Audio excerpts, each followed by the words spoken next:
This is Roll Call for this edition of African Drums.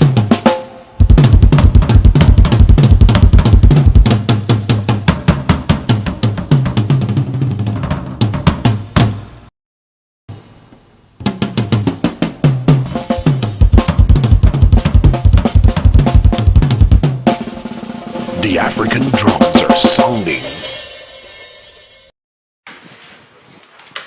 This third panel is going to focus on two pertinent issues in African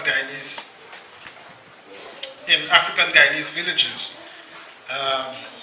Firstly, local government and village councils and the role that those institutions would play in African revitalization. That presentation will be done by Mr. Vincent Alexander, Registrar at the University of Guyana.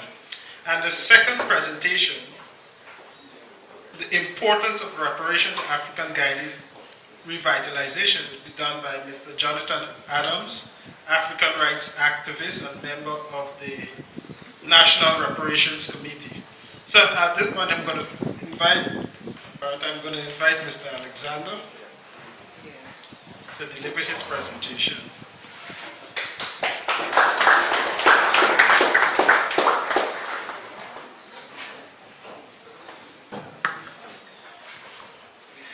Thank you very much, Mr.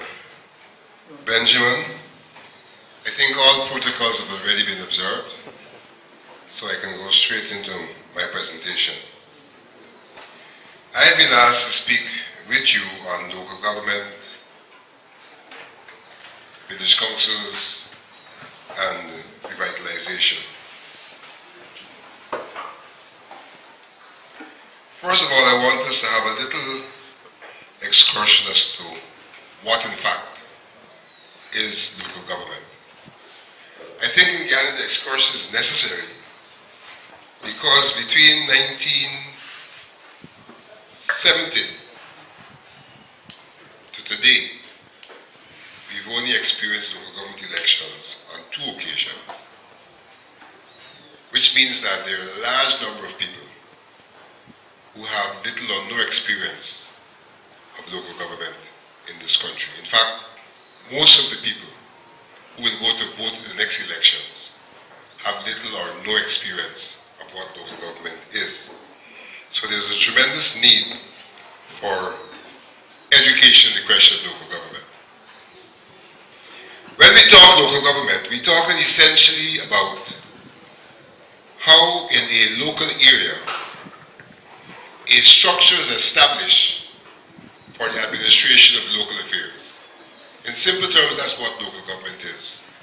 A local geographical area, the establishment of a structure, not dissimilar from a government, for the administration of the local affairs. There are 2 elements to that administration. There's the administrative element and there's the political element. Administrative element simply means that the local body that's established has an administration that's responsible for delivering services in the local area.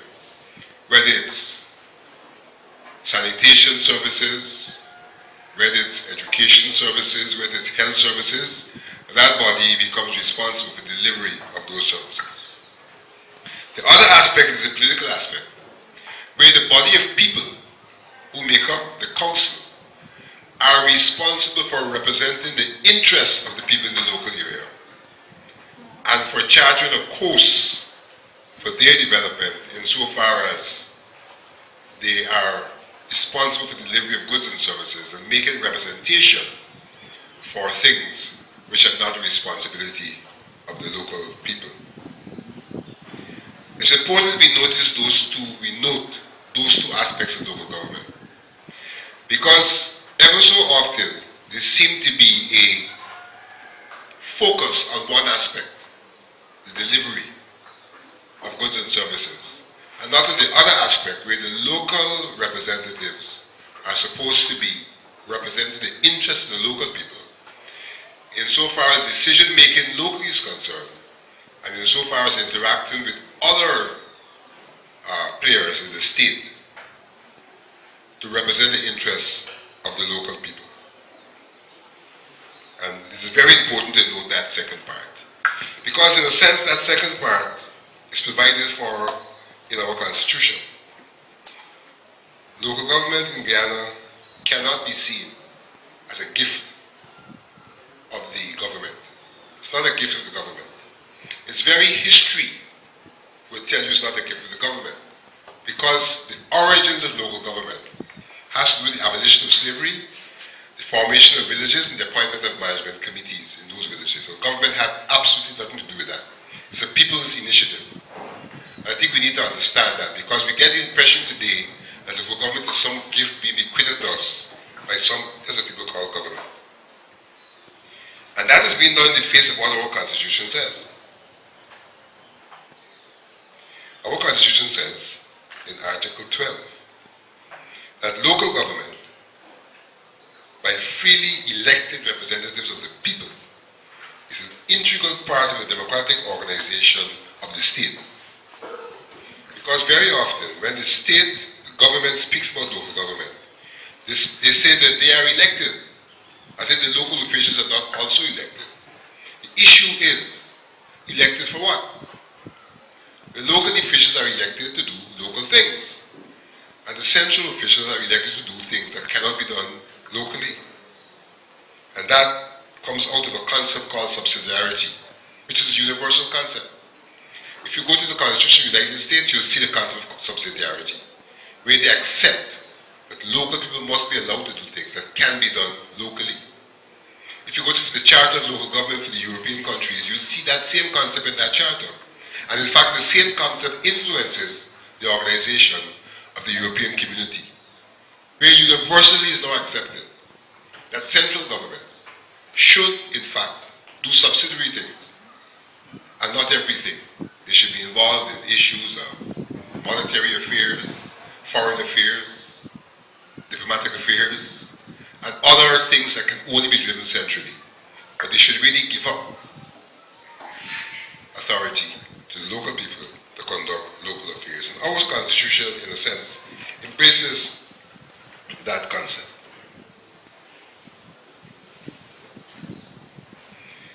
It goes on in Article 71 to state that local government is a vital aspect of democracy and shall be organized so as to involve as many people as possible in the task of managing and developing the communities in which they live.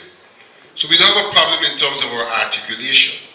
What we have a problem with may be our understanding, I'm not quite sure, but certainly our actualization of what our Constitution provides for. We should note that our Constitution is also very specific, insofar as it says that municipalities, and here we're talking about Georgetown, Amsterdam, Linden, Corriverton, Rosal, and Regina, neighborhood democratic councils, and here we're talking about Fort Buxton and others, and such other subdivisions shall be provided for under Para 1, including, and I want to listen to this part carefully, this part misses everybody, including the Reform Committee, including village and community councils, where there is a need for such councils, and where the people request their establishment, shall be vital organs of democracy. So we live in a country where our Constitution says that if the people request a village council in Buxton, it is their right to have it. That is reality in terms of the provision of our Constitution. So we have a situation where historically we established village councils, and where our Constitution recognizes our right to establish village councils. And that answers the question that's being posed today. What mechanisms can be used? What's the role of local government in the revitalization process? We have to see local government as an institution. And we have to have an understanding of what an institution really is. And so I'll give you some excerpts just to make sure we have an understanding.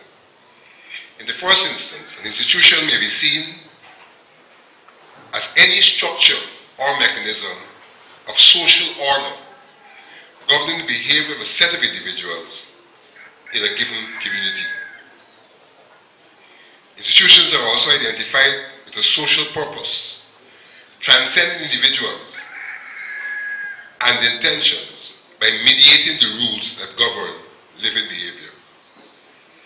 And finally, the term institution is commonly applied to customs and behavior patterns important to society, as well as the particular formal organization of government and public services. So here we see that it's clear that your local government body could be seen as an institution. So when we talk local government, we talk about an institution which is a structured body to help the social order. It's a structured body to deal with behavioral issues. And by behavioral issues here we mean how people relate to each other in pursuit of a specific objective. But we also see that this institution that we're talking about is not just a structured institution, but it may also be an institution that reflects customs and practices that have emerged over time in a particular society. So on one hand it's a structured body, on the other hand it's the people themselves and their own customs and practices. And so the contention is that in the context of revitalization, and you've heard a lot about revitalization already, so I will not burden you with that, we may well turn to our local government body. We may well turn to our village councils to be that institution which will take us through the process of revitalization from two perspectives. From the perspective where we try to revitalize the institution itself, because our village council is non-existent, to bring it back into existence, to have it function, could be seen as a process of revitalization of local government. But then to use that revitalized body for the revitalization of the community at large.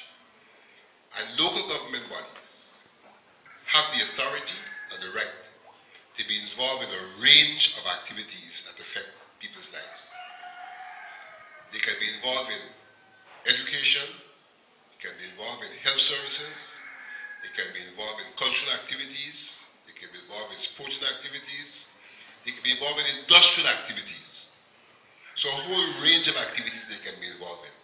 And under the concept of subsidiarity, it simply means that anything that can be best done locally is something that should be done by the local authority. And therefore it provides an opportunity for people to use their own local body to revitalize their communities, bringing back into being things that existed, strengthening things that are still there, and trying to move their communities forward. So in a sense, our local authorities can, in fact, be the place where people exercise a significant amount of their sovereignty. And this has been a big issue recently, where the executive is laying claim to exercising sovereignty. But our constitution says it belongs to the people, and it's exercised through the democratic organs. And this exercise through the democratic organs, one may well argue that a certain amount of sovereignty, spatial sovereignty, can be exercised by local authorities in our circumstances. And for that reason, our local authorities are elected bodies. They're not administrative bodies. Well, I may be wrong. Most of them are not elected now. They're like implants, imposition of the people. It rings strange where our government, and my friend Johnson may say I shouldn't be saying that, is perpetually criticizing the mayor and city council of Georgetown. In perpetuity, one Mr. Green is now responsible for all that is happening in Georgetown. And we seem not to know that after 19 1997, when there was a collective agreement to postpone the elections, the Parliament at that time was divided on the question of whether the internal elections should be postponed. The Parliament was divided. If you check the Hansard, you will see the government used its majority to postpone the internal elections of the Mayor and City Council of Georgetown and all the others from around 1997 and beyond. They used the majority. It is that use of the majority which has kept Mr. Green in the mayoral chair. Because in 2008, legislation was amended and provided for either the council or the minister to call such elections, internal elections. Between 2008 to now, the government has never called those elections, but they continue to blame Mr. Green for what's happening in Georgetown, when in fact they're responsible for him being there. So by deduction, probably they should be blamed for what's happening in Georgetown, because they've imposed Mr. Green on us. For all of those years. So we have a situation where really it's clear that there are possibilities. For example, I made the proposition some months ago that if you have such a great problem with Georgetown, use it as a pilot. It's the easiest place to hold local government election. The boundaries are in place. The council has been there for the longest while. Let us use it, hold the elections, and let GCOM have the experiment or the experience of holding a local election on the new system. But that has not happened. Election has not been held, and we continue to hear that the problem is one Mr. Green and a set of councillors who I might not vote for given the opportunity, but I haven't been given the choice. So, in a village like Buxton, where you have a rich history in terms of your education system, which we heard earlier needs revitalization, where you have a rich history in terms of your cultural activities, which may need some revitalization, which has a rich history even in terms of some levels of industry, which also need revitalization. Your local government may be that body that can be used once you have officials who are elected by you and who are representative of your views and your aspirations that can be used to bring about that revitalization. In that context, one of the pieces of legislation which was passed talks to the question of fiscal transfers. For all the years in our country, local authorities have received money at the behest of the central government. And we've had a system where from Karibaton to Charity, each local authority got $3 million from the central government per year. $3 million. So they have a chicken farm and they're getting chicken feed from central government. There's absolutely no logic in that. Because if you let's take along the coast here, all of the local authorities are not of the same size. Sheer size differentiates local authorities. All are not of the same population, but they all get $3 million. To do what? One of the difficulties that GCOM is faced with for local elections is that there are some local authorities that are so small that you can't justify 12 councillors in a place that has over 1,000 citizens. But they get $3 million. And then you come to a place like Falls Buxton, which is highly populated, and they get $3 million. As opposed to Arcadia, which is relatively small, or Chance Hamlet, which is also very small. So the legislation now provides for a system of fiscal transfers. Fiscal transfers in which a formula is used using population size, geographic area, and evidence of the ability to collect your own rates and taxes as the basis for determining from a allocated sum overall how much each local authority gets. So there should be differentiated sums given to local authorities based on those three. The difficulty, however, is how much overall will be allocated for local authorities. The overall sum could well make a nonsense of the formula. And so the struggle has to be to ensure that given what local authorities are supposed to do, that the central government commits a larger sum for local authorities. And let it be known that when central government gives local authorities a larger sum, it's not a begging bowl, because it is the people's money that they're allocating. This feeling that there is some bit of sorrow that brings a minister to give you, it's a myth. It doesn't belong to him, it belongs to you. And all they're simply doing is managing the affairs on your behalf and giving to you what belongs to you for the management of your affairs. Nowhere in the world do local authorities raise all of their own revenue by whatever taxes they have. Nowhere in the world.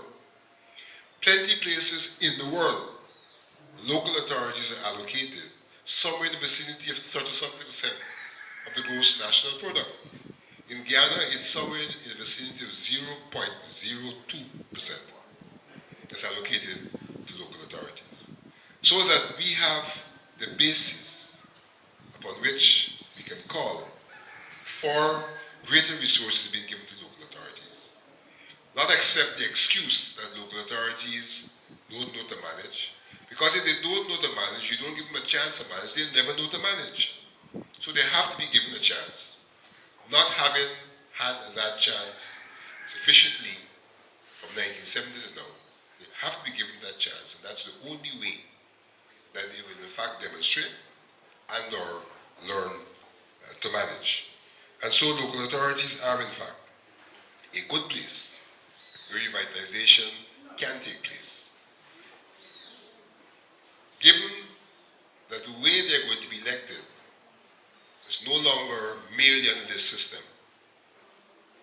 They're not going to be elected, half of their councillors based in constituencies, and the other half under this system.